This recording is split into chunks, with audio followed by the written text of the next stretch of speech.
भाजप सरकार सातत्याने शेतकऱ्यांसाठी नवनवीन योजना राबवत आहे। यातच आणखी एक नव्या योजनेची भर सरकारने घातली। राज्यातील 65 तालुक्यात मुख्यमंत्री बाजार समिती योजना राबवण्याचा निर्णय घेतलाय। यामुळे 65 तालुक्यातील शेतकऱ्यांना तालुक्यात शेतमाल विकता येणार आहे। तर चला आता जाणून घेऊया या योजनेबद्दल आणि याचा कोणाकोणाला फायदा होणार। नमस्कार, मी स्वामिनी, तुम्ही पाहत आहात माईक टेस्टिंग मराठी। राज्यातील 68 तालुक्यांमध्ये बाजार समित्या नव्हत्या।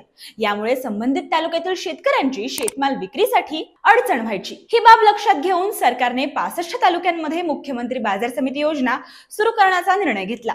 पणन मंडळामार्फत या बाजारपेठेची स्थापना केली जाणार आहे। या योजनेत 21 जिल्ह्यांमधील 65 तालुक्यांचा समावेश करण्यात आलाय। राज्यात एकूण 358 तालुके आहेत। तालुका स्तरावर शेतकऱ्यांना शेतमाल विक्रीची सुविधा उपलब्ध करून देण्यासाठी मुख्यमंत्री कृषी उत्पन्न बाजार समिती योजना राबवली जाते। या योजनेतून ज्या तालुक्यात कृषी उत्पन्न बाजार समिती नाही त्या तालुक्यात बाजार समिती स्थापन केली जाते। राज्यात महाराष्ट्र कृषी उत्पन्न पणन अधिनियम 1963 नुसार 365 कृषी उत्पन्न बाजार समिती आहेत। तसेच बाजार समित्यांच्या आवारात 625 उपबाजार कार्यरत आहेत।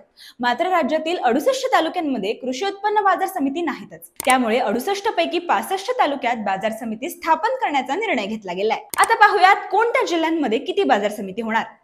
राज्यातील एकूण 68 तालुक्यांमध्ये बाजार समित्या अस्तित्वात नाहीत। त्यांपैकी मुंबई उपनगरातील कुर्ला, अंधेरी आणि बोरिवली हे तालुके वगळून उर्वरित 65 तालुक्यात कृषी उत्पन्न बाजार समित्या स्थापन करण्यात येणार आहेत। त्यानुसार कोल्हापूर रत्नागिरीत प्रत्येकी 8, सिंधुदुर्ग गडचिरोलीत प्रत्येकी 7, रायगडमध्ये 6, पालघरमध्ये 5, सांगली जळगावात प्रत्येकी 3, नाशिक, भंडारा, चंद्रपूर, अमरावतीत प्रत्येकी 2, ठाणे, पुणे, नागपूर, गोंदिया, नांदेड, बीड, सोलापूर आणि साताऱ्यात प्रत्येकी 1 अशा 65 समित्या स्थापन करण्यात येणार आहेत। त्यामुळे तेथील शेतकऱ्यांना आता त्यांच्याच तालुक्यात शेतमालाची विक्री करता येणार आहे। बाजार समिती झाल्यानंतर शेतकऱ्यांचा वाहतुकीचा खर्च, वेळ आणि श्रम वाचणार आहे। आता पाहूयात नवीन बाजार समित्यांमुळे राजकीय कार्यकर्त्यांचं पुनर्वसन होणार का। राज्यातील अनेक तालुक्यांमध्ये आधीपासूनच एकत्रित बाजार समित्या अस्तित्वात आहेत। त्या समित्यांमध्ये फक्त एकाच तालुक्यातून नव्हे तर आसपासच्या तालुक्यांमधूनही माल येतो। आता जर नव्या समित्या त्या तालुक्यातच स्थापन केल्या गेल्या तर जुन्या समित्यांमधील संचालक मंडळ बरखास्त होईल। त्यामुळे या निर्णयामागे कार्यकर्त्यांचं राजकीय पुनर्वसन हेच मुख्य कारण असल्याचं बोललं जातंय।